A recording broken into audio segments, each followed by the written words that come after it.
2, 1. Welcome to In Our Own Defense podcast. We're your hosts, Attorney A.D. Winters, founder and managing attorney of VeteransDefender.com, and Dr. Dolores Tarver, licensed psychologist. For more information about our podcast, go to In Our Own Defense on Facebook, Instagram, YouTube, or email us at inourown@gmail.com. Our mission is to share truths, create dialogue that increases our listeners' awareness and the development of a holistic plan which incorporates mental, physical, spiritual, financial, and intellectual wellness. Dr. Tarver? The information provided during the In Our Own Defense podcast does not and is not intended to constitute legal advice and is not a substitute for the knowledge, skill, and judgment of qualified mental health or medical health care professionals. Instead, all information, content, and information materials available on this site are for general informational purposes only. Well, welcome to another episode of In Our Own Defense, Dr. Tarver. Listen, this is a really, really exciting show. We have two talented, passionate, and purpose-driven providers joining us today who are going to help us to address this toxicity, this too much toxicity.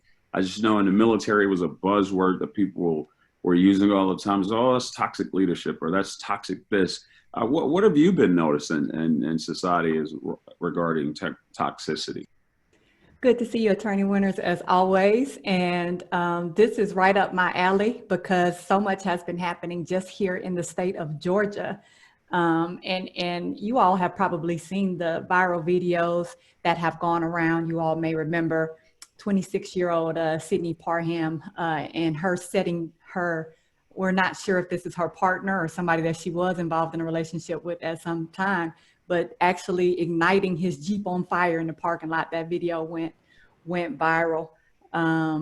We have a 21-year-old, Tatiana Phillips here in Atlanta, who rammed her vehicle in the back of her daughter's father's vehicle, killing their infant daughter.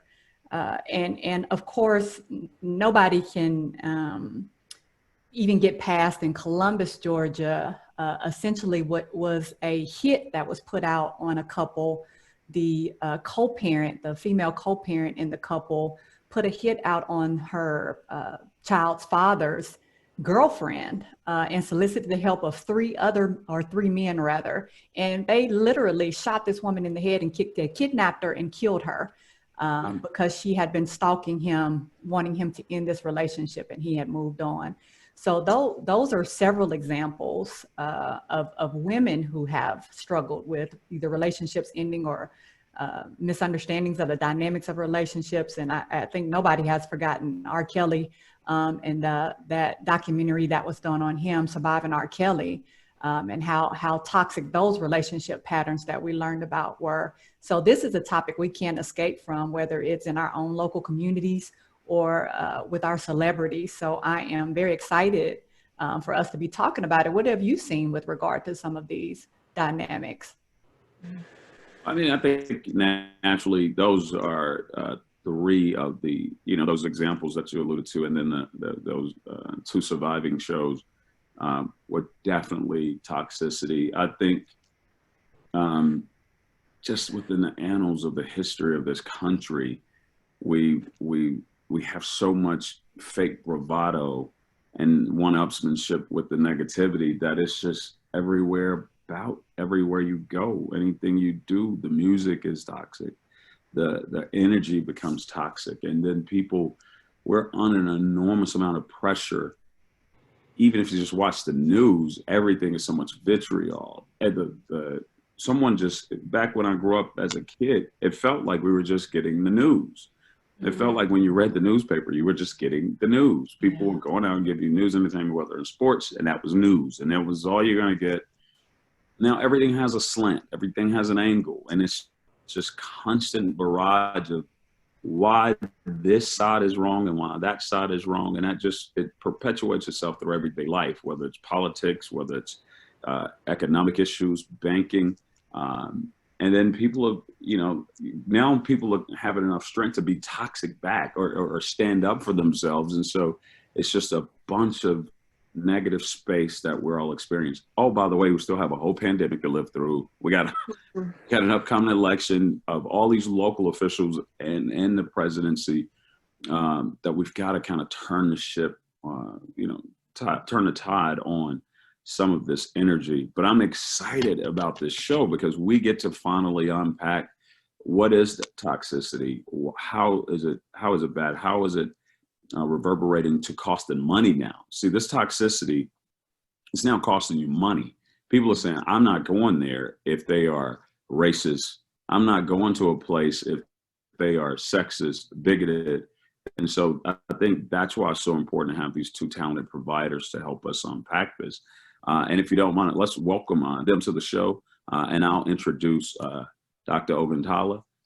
So our first guest, Dr. Adekemi Oguntala, frequently called Dr. O by our patients, is a teen physician who works in a busy HMO as a private practice, improving communication and connection between teens and their families. She completed her graduate education at UC Berkeley and her medical degrees from what is now Drexel University, and completed both her pediatric residency at St. Christopher's Hospital for Children, both in Philadelphia.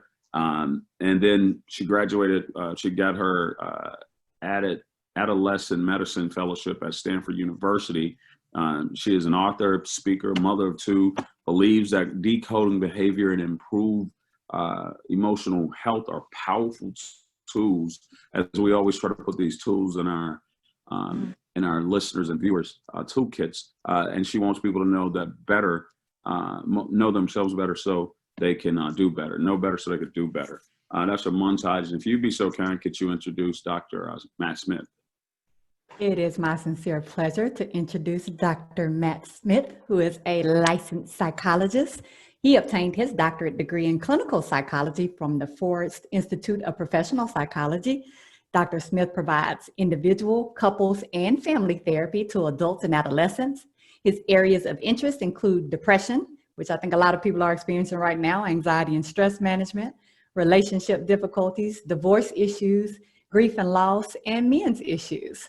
He works from a cognitive behavioral perspective and an interpersonal approach. All that means in layman's terms is he's working on these good skills for people to learn.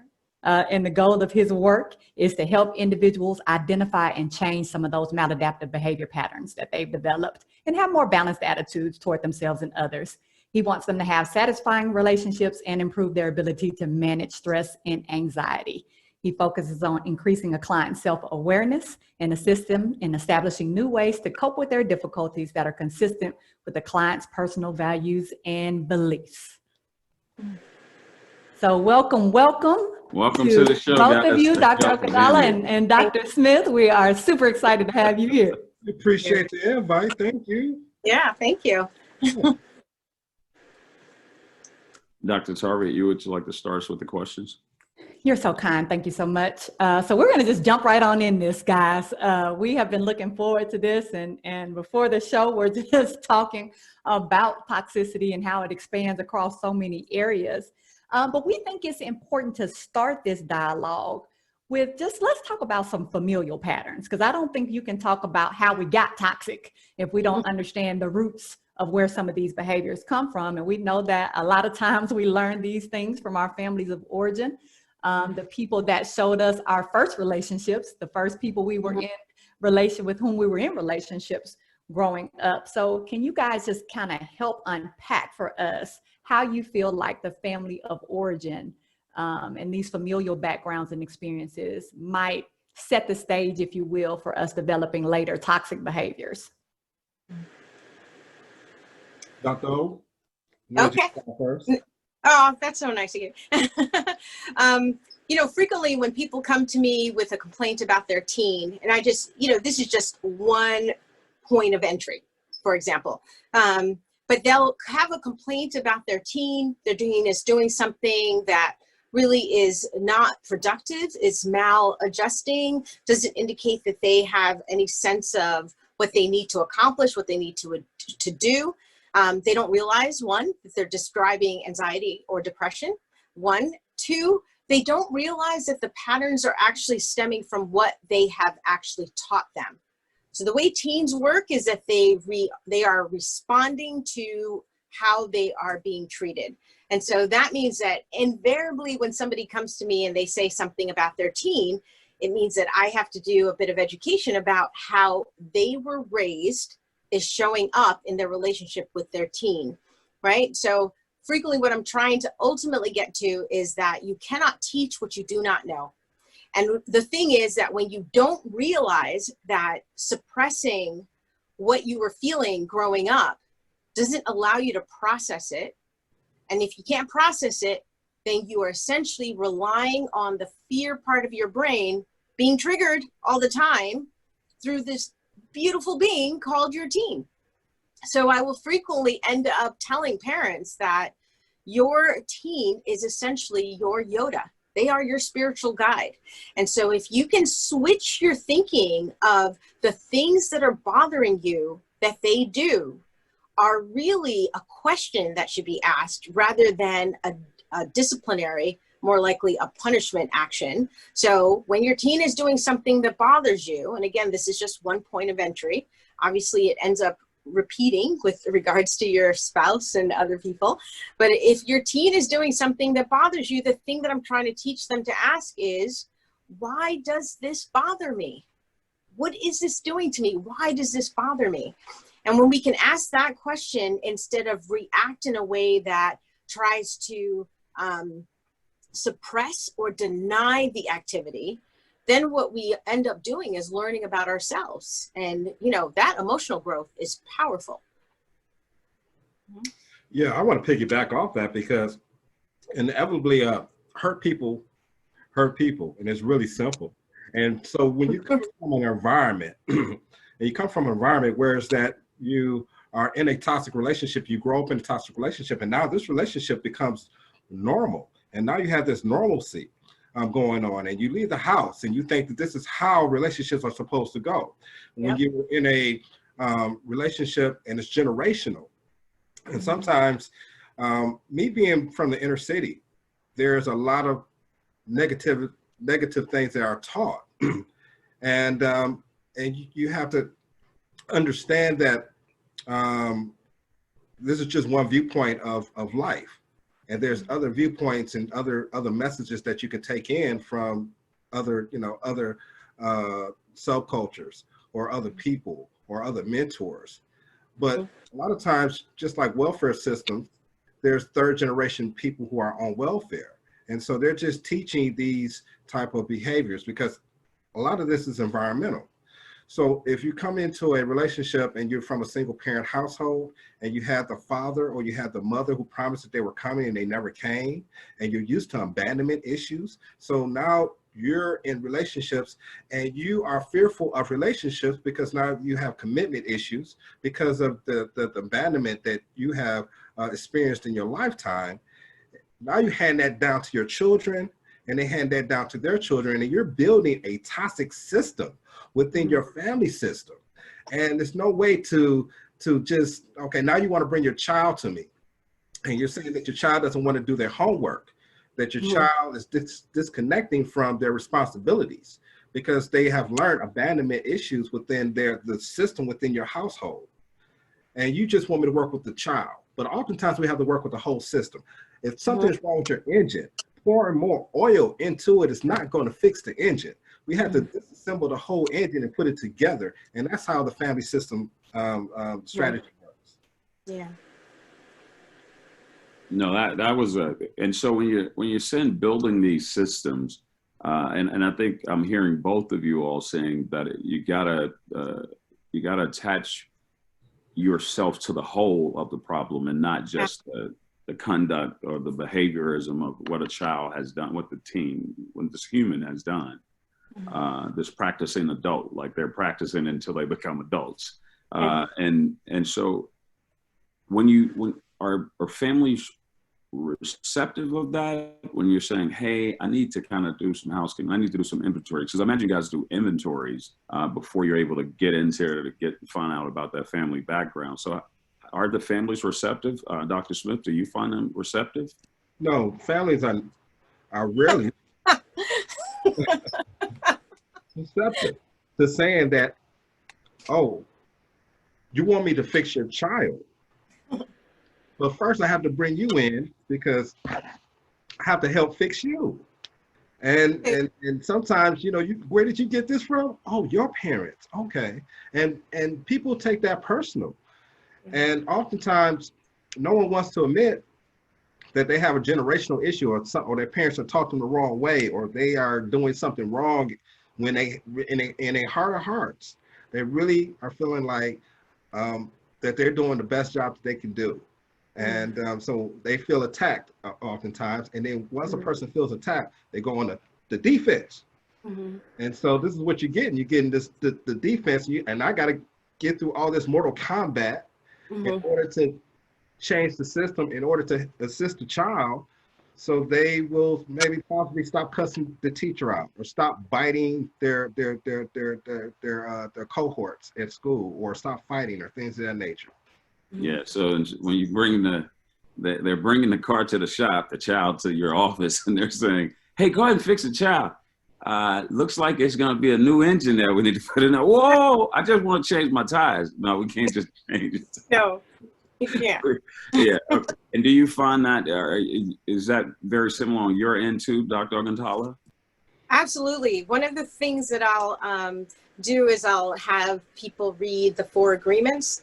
And it's, to me, it's just a really good first brick. One, because not everybody loves to read, and I get that. Not everybody has a lot of time. The book is maybe about 115 pages, 135 by the time you add the meditative appendices at the end.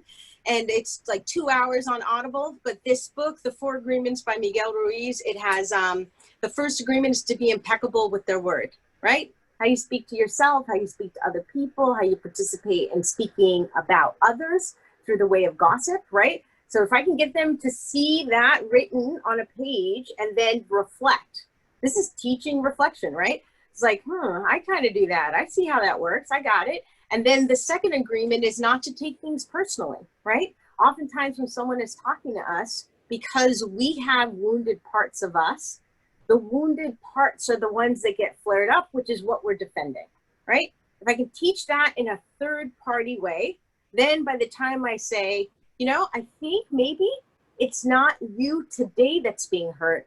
I think it's triggering you from back when you were younger and your interaction with your parents, right? And so then it's a little bit softer to land. It doesn't mean they don't get upset. It's just a little bit softer to land, right? It's almost like a pre-treatment, if you will, before we put you in the wash.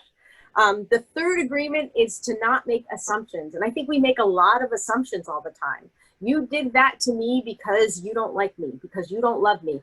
I can assure you that almost every child is feeling like the interaction between their child and themselves and their parent is stemming out of the parent being disappointed in who the child is. And that's where we set up the root of shame, right?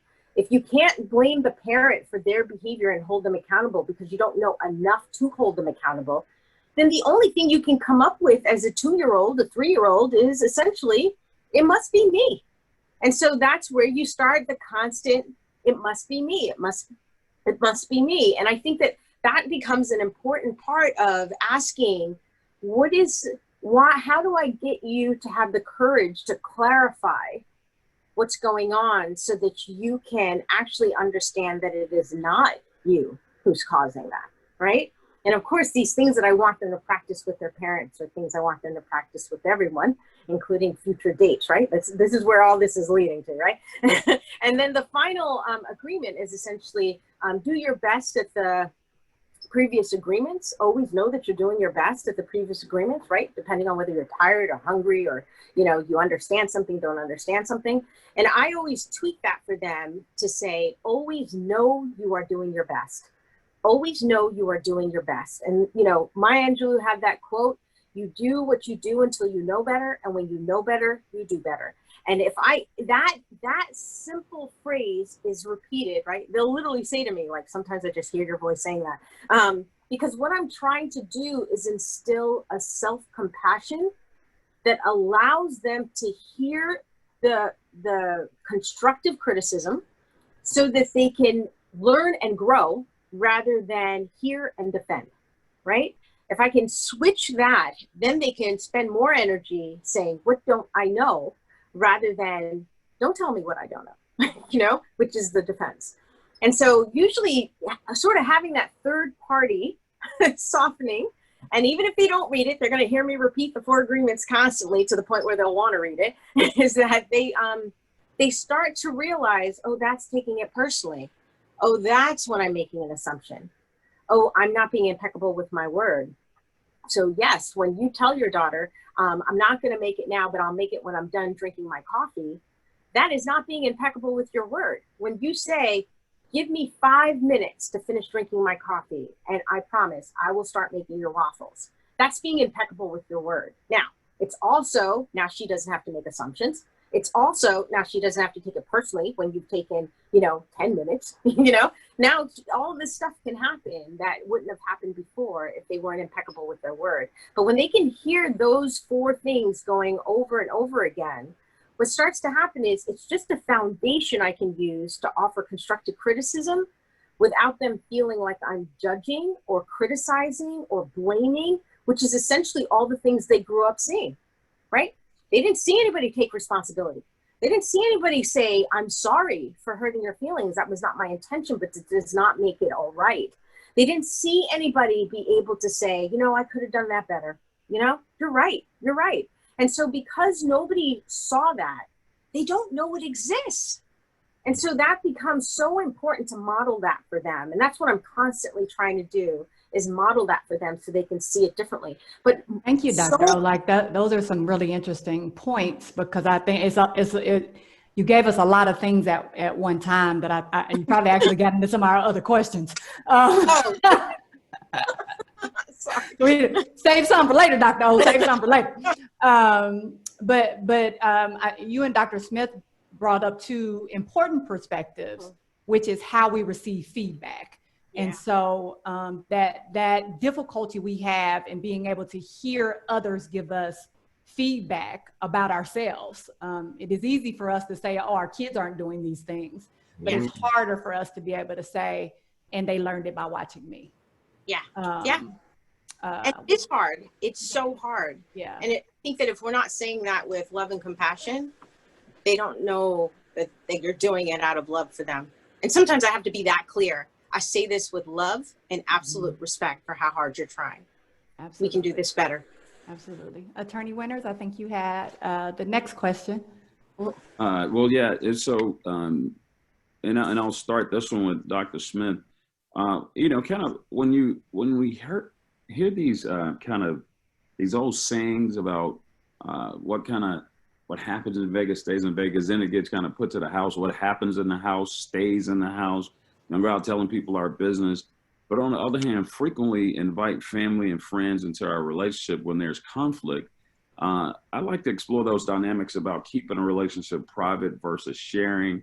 What is occurring with family and friends, and what are the pros and cons of both sides of what's some sort of healthy balance that we can use to support our relationships? Because, if you tell, what I've learned in my life, what I think is true, and you guys can help us unpack it, is that if you share negativity with your friends or your family about your partner, and about what's going on in your relationship, you may forgive your partner and move on. It's just the next thing. You're just venting, but then they have an outrageous anger against that person that they can never really get over. They're not even in a relationship, but they can't get over the pain that was apparently put on you in that moment.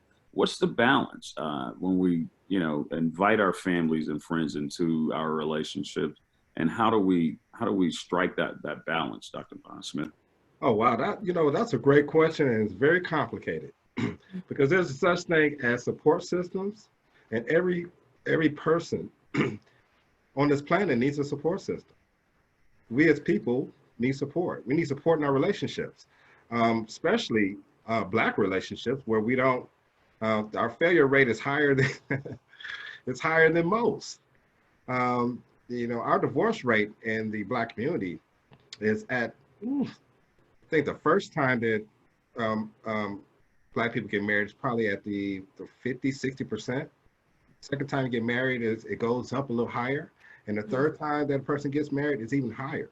And so when you're talking about having people in your relationship, we've always been taught from a Black dynamic culturally to keep your business to yourself. And oftentimes that's because we're embarrassed of being judged, and we're embarrassed of maybe people looking at us in a different light.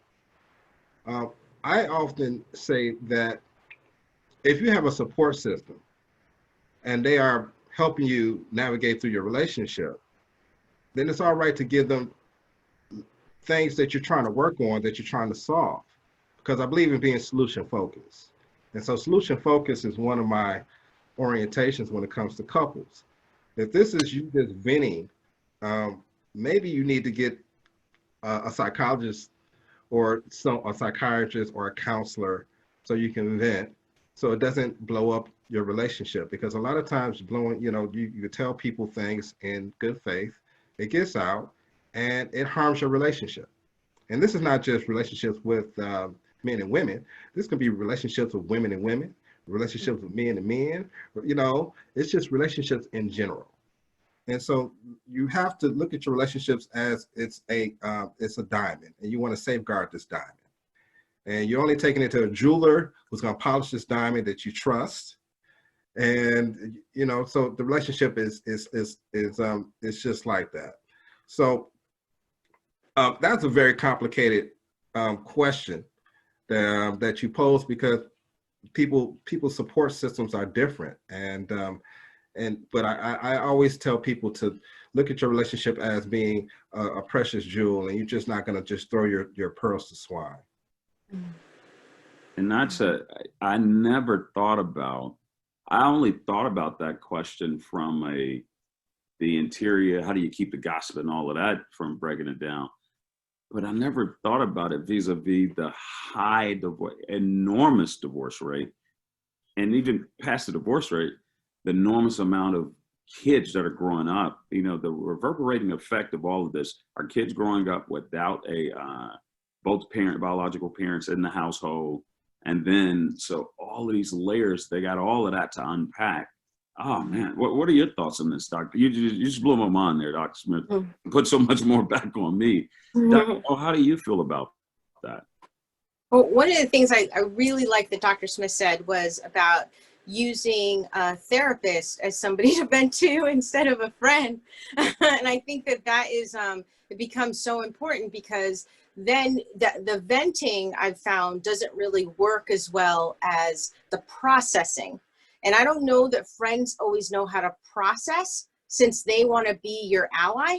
And so if you try and challenge them, they don't really perceive it very well. Oh, so I see you're on their side, right? And that's the kind of response that you might get. Whereas if you're doing that with someone who's safe, like your therapist, then what happens is you can get out of it what you need while gently being challenged to think about, well, where do you find your own growth in this? Like, what do you think your part may have been? Since it always takes two to tango, what do you think might be your part? And I think that's a really important part of being able to keep a relationship together, because the whole point of that relationship is that now that we're adults, we have recreated, unfortunately, usually relationships of our childhood, in the hopes that now as adults we have more power, right? Whereas we felt helpless when we were children. So usually when I go to a parent of a teen and I ask, tell me how your current husband may be like your dad. And there is the ding, ding, ding, ding, ding, ding, ding. And so then when you sit there and you go, well, so now when you see that and we see how you're behaving, we have a really good crystal ball as to what's happening with your kid. And so that way we can start to change things a little bit differently. It really puts a more severity on why the therapy, right? And why not just repeating what you know? Because again, you can't teach what you don't know. And if you never learned it because you were too busy suppressing because it was too painful, well, then all you know is what you saw. You don't know anything else. So I think I can't stress that enough to really get a therapist to vent, because it will save the relationship, because you're now growing every time you're triggered instead of just repeating the same cycle. And I think that's spot on. Man, that was very illuminating, Dr. Tarver. I want to say to you both, thank you for not taking long to go ahead and plug therapy during this podcast. One of the things that we definitely try to promote is skills. We want people to be able to take away positive things from this podcast, and there are fewer things more positive to me than therapy. And I think you all hit it right on the head. Both of you had the same opinion with this one, which is, look, we all need to vent. We need to express ourselves. There are going to be conflicts in our relationships. And I like Dr. Smith, how you said, these aren't necessarily all partner relationships. These could be coworkers, these could be friends. How do we manage these things? But yeah, I get a better perspective, as you said, Dr. O, because I'm growing now if I talk to this therapist versus if I just go to my friends who, I don't know about you all, but my friends always think I'm right. So that probably is not real helpful in terms of my growth because I'm not always right. Definitely get things wrong. But I think we can't even have this conversation about how we deal with challenges in our relationships without being able to put this forgiveness piece out, right? Mm-hmm. Forgiveness is tough. We have a lot of people that struggle with being able to, one, give a sincere apology. Mm-hmm. Two, you all alluded to this earlier, be able to receive that feedback about ourselves that we messed up and we hurt someone, even if it wasn't our intention.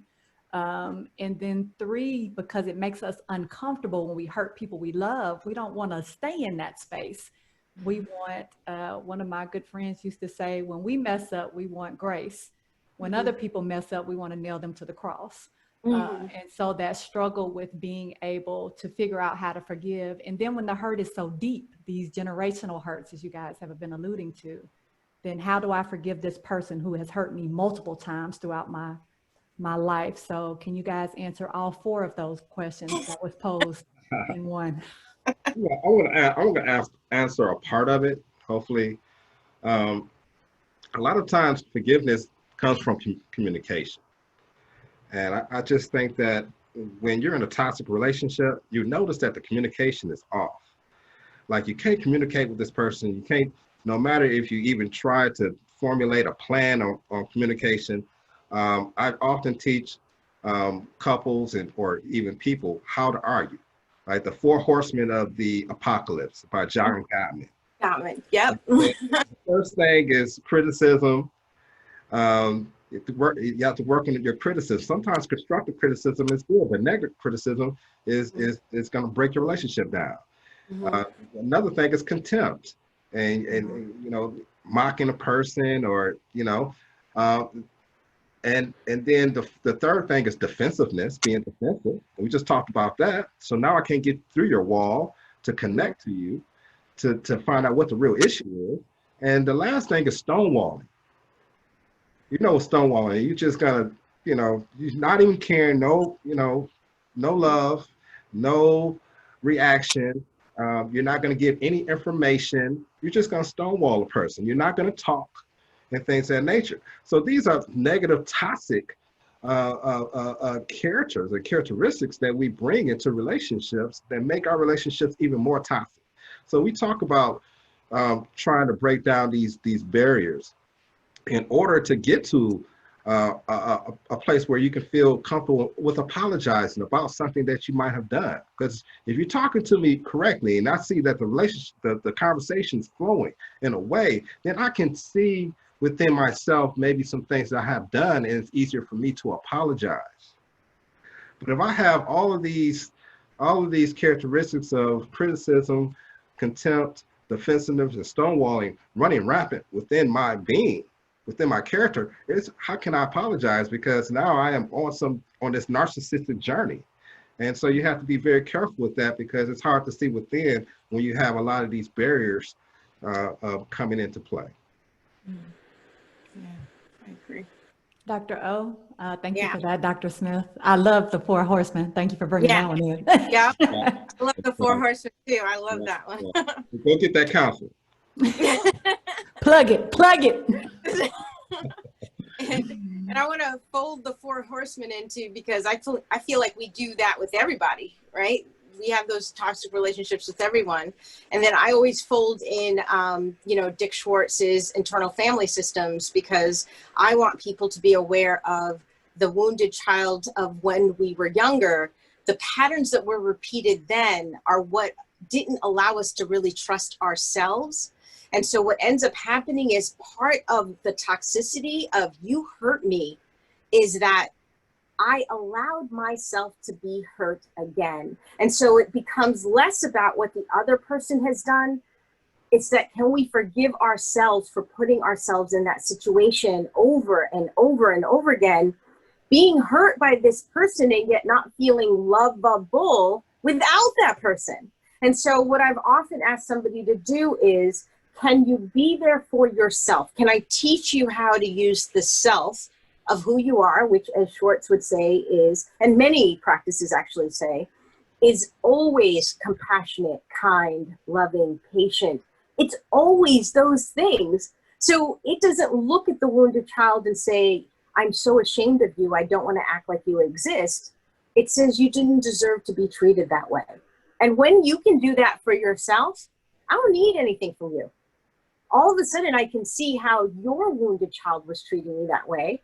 It wasn't your intention to hurt me, right? And then all of a sudden, you can forgive yourself. Once you can forgive yourself and you're not walking around with the burden, it's a lot easier to go forward with the communication and not having the Four Horsemen and not doing all those things. So I just think that so much of that is self-work, and one of the ways that I've absolutely used, I always use the president because everybody knows who the president is, but I feel like he is such an example of a wounded child, like on fire every day.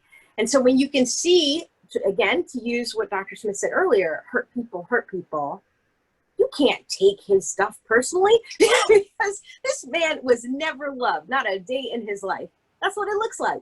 So if anything, he's a walking advertisement for therapy, Another plug for therapy.